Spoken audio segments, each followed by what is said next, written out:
Shalom, everybody. Welcome to this week's edition of Journey Through Torah. This week, we're in Deuteronomy, the book of Devarim, the book of words, the book of sayings, and we are in the parsha Ekev. Ekev is translated as because, or on the heel of something. Now, why would we have a portion of scripture called because? It kind of gives us the idea of, well, I just said so, right? Well, what's going on here is this. Yahweh is telling the people of Israel, if you do this, this is the result of your actions. This is a result of what is happening here. These are the things that I desire for you, and this is the result of doing those things that I desire for you. Okay?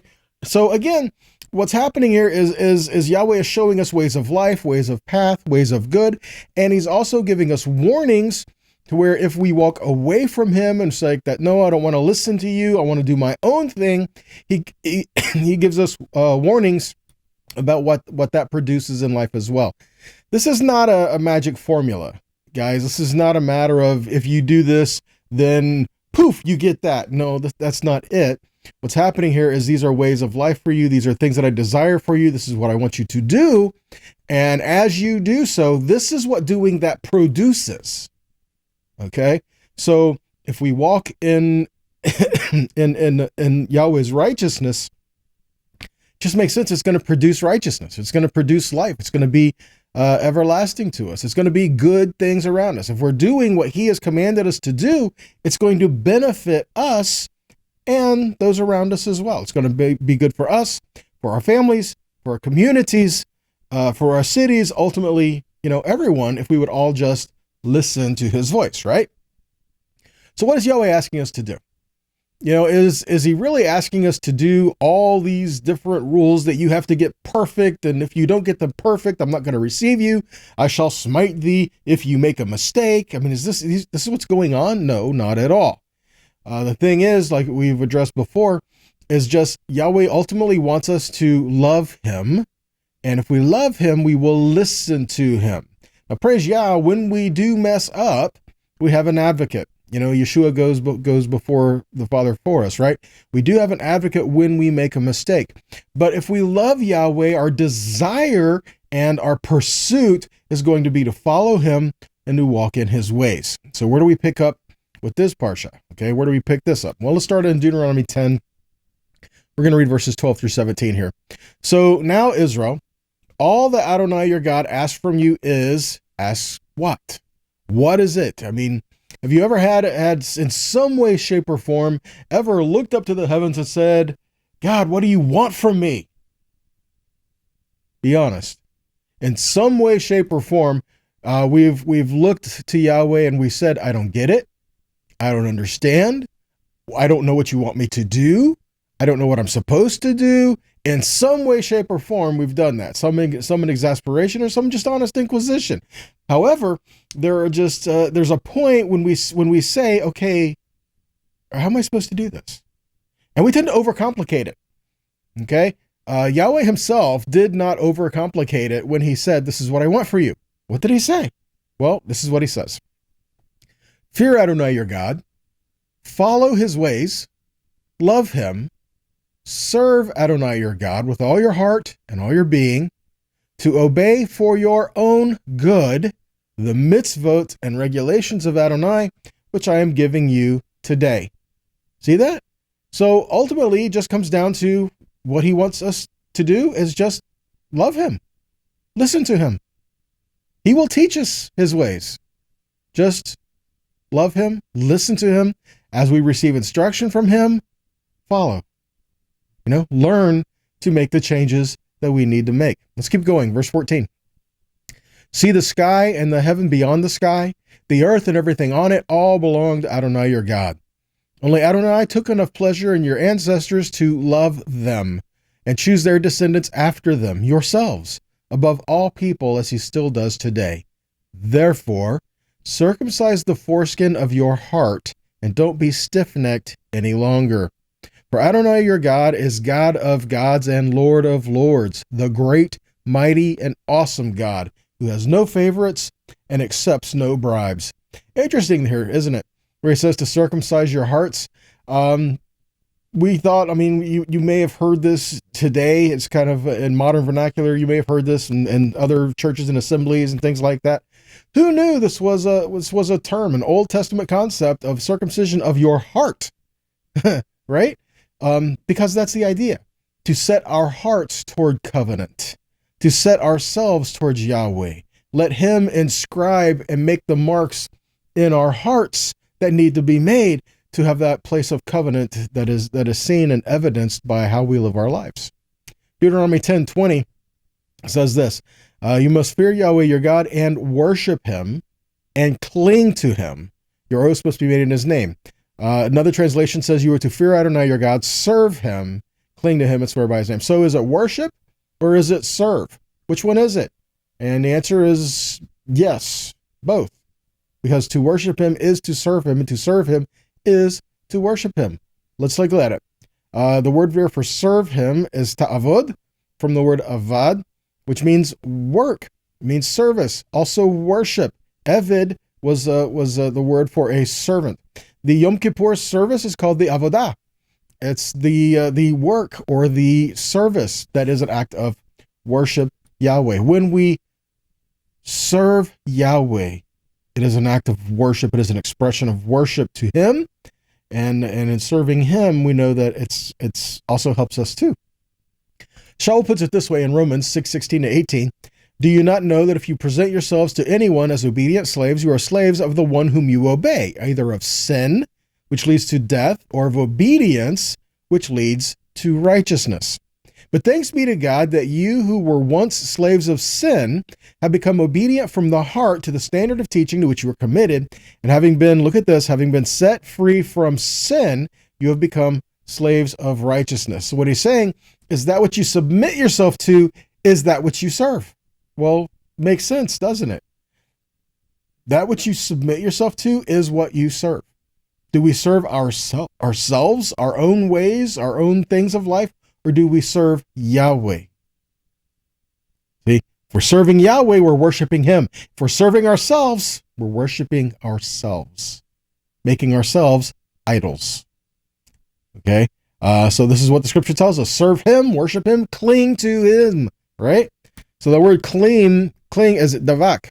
It means just that, to follow close, to be joined together with, to adhere to hold on to tight to, all right? Psalm 119, verses 29-32 says this, keep deceitful ways far from me and favor me with your Torah.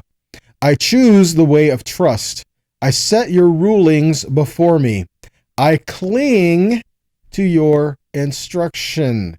Again, that word there for cling is, I cling to your instruction, is your testimony.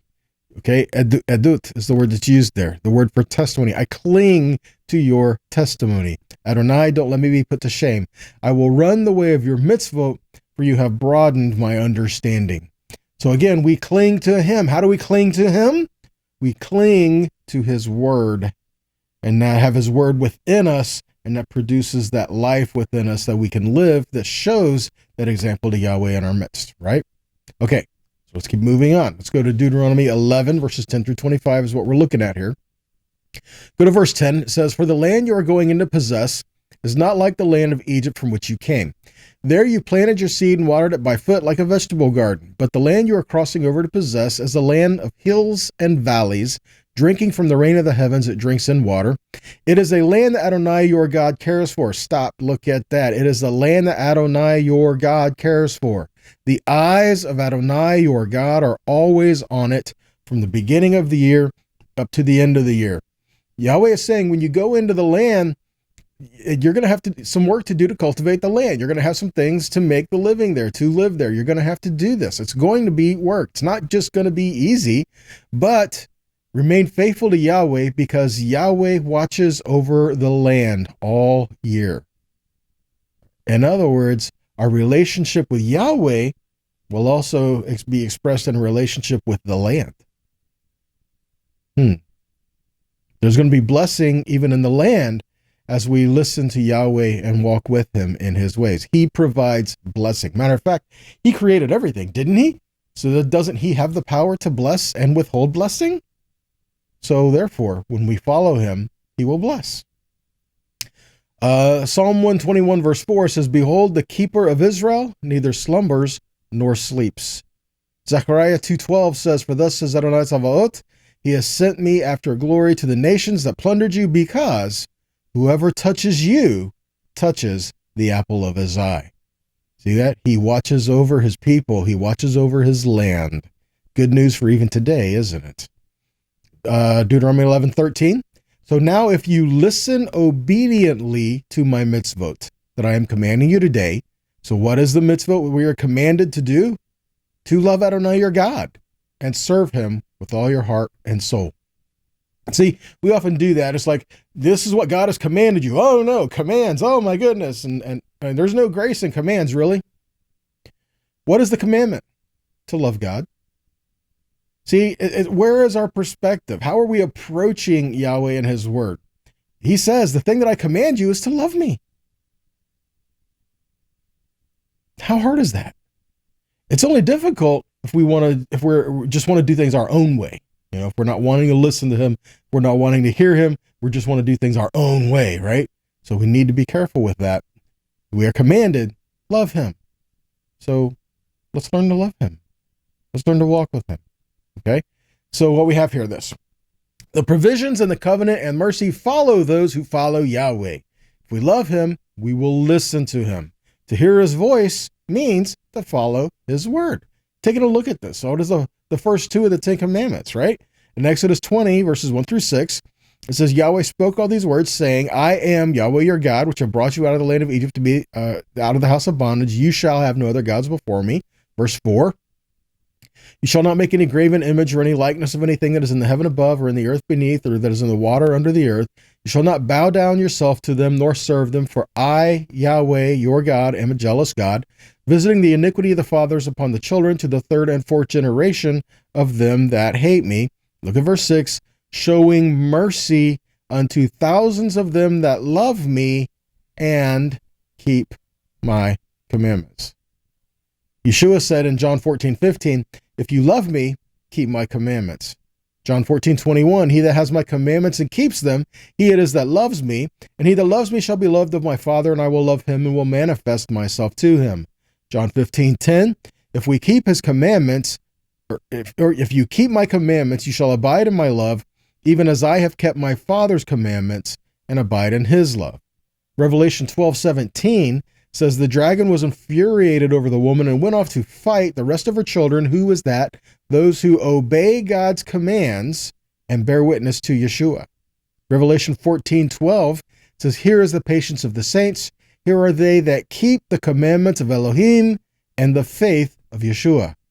Revelation 22:14, "Blessed are they that do his commandments, that they may have right to the tree of life, and may enter in through the gates into the city." See that?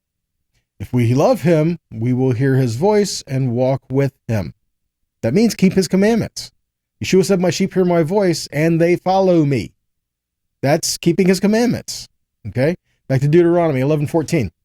"So if we listen to him," he says, "then I will give rain for your land in its season, the early rain and the late rain, so that you may gather in your grain, new wine, and olive oil." So he says, I will give you rain, the early rain and the late rain. So first off, rain is matar, and then he defines early rain and late rain. So matar, when he says, I will give you the rain, literally matar means just something that has fallen from heaven, something that has come down from heaven. You even hear this an expression of the manna that is bread from heaven.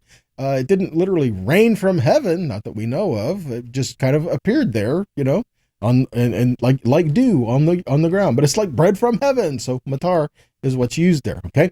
So what is the difference between the early rains and the late rains? Well, let's take a look at the rain and take a look at a couple things. Remember, rain is blessing, right? So how does this fit? Well, the early rain is yore, which means a sprinkling, a light rain.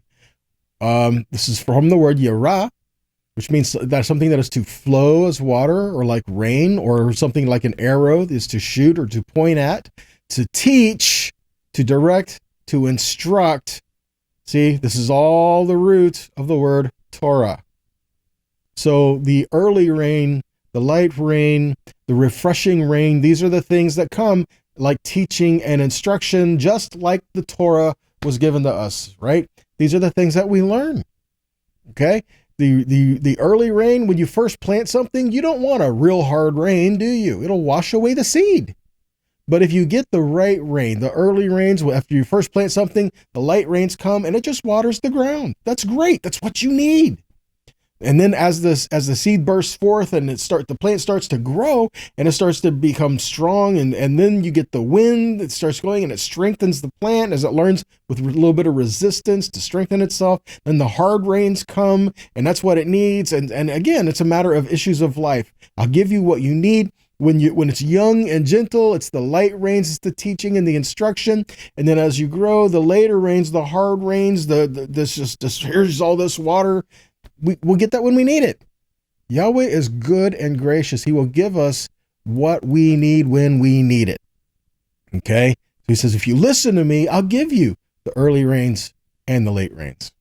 Deuteronomy 32, 1-3, parsha ha'azinu, right? It says this: give ear, O heavens, and I will speak. Let the earth hear the words of my mouth. May my teaching trickle like rain. May my speech distill like the dew, like gentle rain on new grass, like showers on tender plants, where I will proclaim Adonai's name, ascribe greatness to our God. 1 Kings 8:36, which we also see in 2 Chronicles 6:27, it says, hear in heaven, forgive the sin of your servants and of your people Israel, since you keep teaching them the good way they should live, and send down rain on your land, which you give your people as an inheritance. So again, teaching the people his good way and sending the rain. See that? How they go together. Rain is the blessing that follows obedience. Because face it, especially when you live in a desert, you don't have rain, if you don't have water, you don't have life. How long can you live without water? Not that long. How much water do you need to grow things? You need it. But your animals, your livestock, you need water. So you are dependent on the water. Yahweh gives it. Okay? So notice even this in the very beginning, the growth and the blessing and water, man, all these things we see together. Genesis 2:4-6. These are the genealogical records of the heavens and the earth when they were created. At the time when Adonai Elohim made land and sky, now no shrub of the field was in the land yet, no green plants of the field had sprouted yet, for Adonai Elohim had not caused it to rain upon the land, and there was no one to work the ground. But a mist came up from the land and watered the whole surface of the ground. See that? It hadn't rained yet, so nothing had grown yet, but he caused a mist to come up. When nothing was there, he caused the mist to come up and to water everything. Okay? So again, the light part there. The rains didn't come till much later, right? But he gave the water that was needed at the time. And then he gave man to cultivate the land and to cultivate all that together and learning to work together in that. So there's a lot in there, okay? So rain is a blessing, and rebellion will cause no rain. No rain is a curse. A drought is a curse. So we need the rain of life, but not rain, the right rain at the right time. Okay, too much rain, you get floods. Not enough rain, you get drought. We need the right rain at the right time, which is what Yahweh said he will give if we are obedient to him, even in days to come. Zechariah 14:16-19 says, then all the survivors from all the nations that attacked Jerusalem will go up from year to year to worship the king Adonai Tzavaot and to celebrate Sukkot. Furthermore, if any of the nations, look at this, on the earth do not go to Jerusalem to worship the king Adonai Tzavaot, they will have no rain. If the Egyptians do not go up to celebrate, they will have no rain. Instead, there will be a plague that Adonai will inflict on the nations that do not go up to celebrate Sukkot. This will be the punishment of Egypt and the punishment of all the nations that do not go up to celebrate Sukkot. See that? Not celebrating Sukkot, the last of the Moedim, not celebrating Sukkot, there's no blessing there if you don't. This is one of the reasons why during Sukkot they have the water pouring ceremony and they pray for water. They pray for rain. This is also given in the scripture where Yeshua, on the last day of the feast, the last great day, Shmini Atzeret, the way he stood, he said, if anyone is thirsty, let him come to me. To consider that. Here they are during Sukkot, and they're pouring out water, doing the water pouring out ceremony, and they're praying for Yahweh to send them the right water at the right time, send them the water they need for life and for living. And Yeshua stands up and says, if anyone is thirsty, let him come to me. Why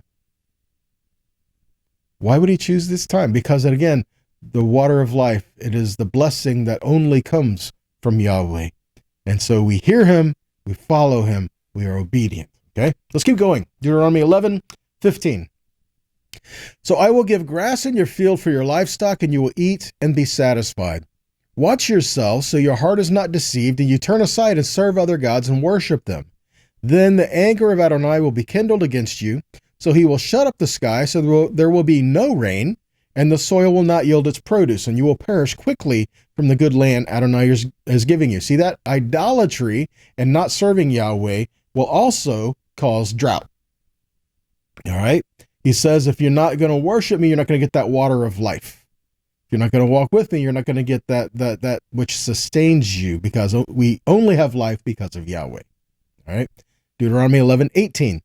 Therefore, you are to set these words of mine in your heart and in your soul.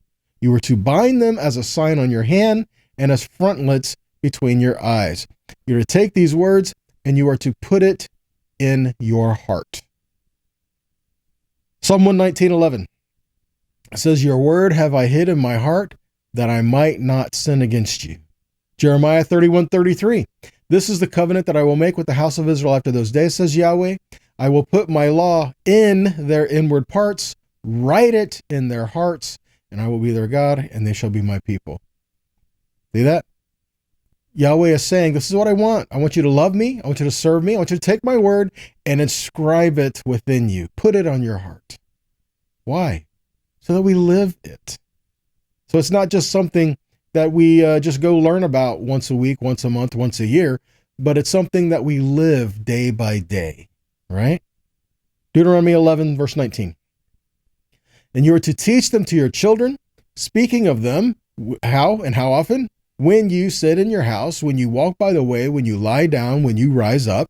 And you are to write them on the doorposts of your house and on your gates, so that your days and the days of your children may be multiplied on the land Adonai swore to give to your fathers, as long as there are heaven above the earth. Verse 22.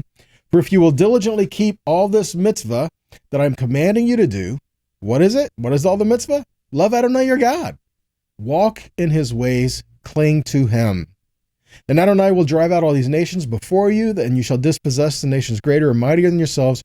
Every place where the sole of your foot treads will be yours, even from the wilderness to the Lebanon, from the river Euphrates, as far as the western sea will be your border. No one will be able to stand against you. Adonai your God will put the fear and the dread of you upon all the land where you tread, just as he promised you. Again, what he's saying here is, to love the Lord your God, put it in your heart, and make sure you are teaching it to your children so that they will get it within them, so that they will teach it to their children, so it will continue in life and continue in blessing and continue in just being sustained within the land, being a people of Yahweh, his kingdom here on earth, and where we can all learn to dwell together and live together. And it's what the Father desires. And in order to do that, we kind of have to put aside our own selfish desires, put aside the idolatry, the things that we tend to want to hold on to that Yahweh says doesn't profit us. We need to seek the water of life. Yeshua said he is the living water. We need to pursue him. We need to learn to walk in his ways.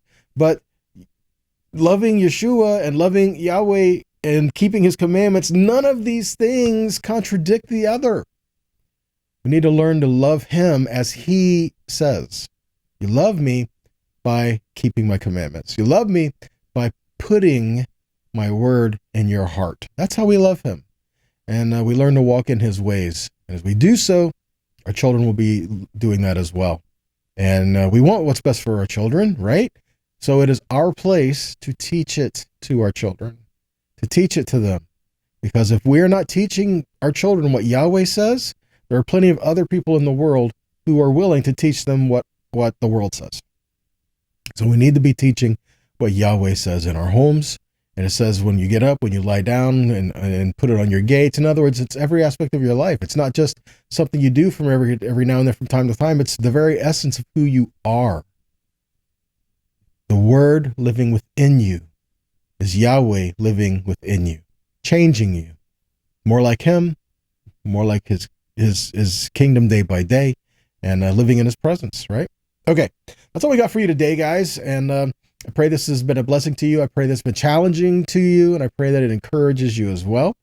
And if this is a blessing to you, then please share in whatever avenue that you watch or listen, and help us get the word out there. And if it is a blessing to you, please consider making a donation to help us continue these teachings so that they can reach others and help reach out and let the word continue to be out there, right? So until next time, I pray that you're blessed and that you be a blessing.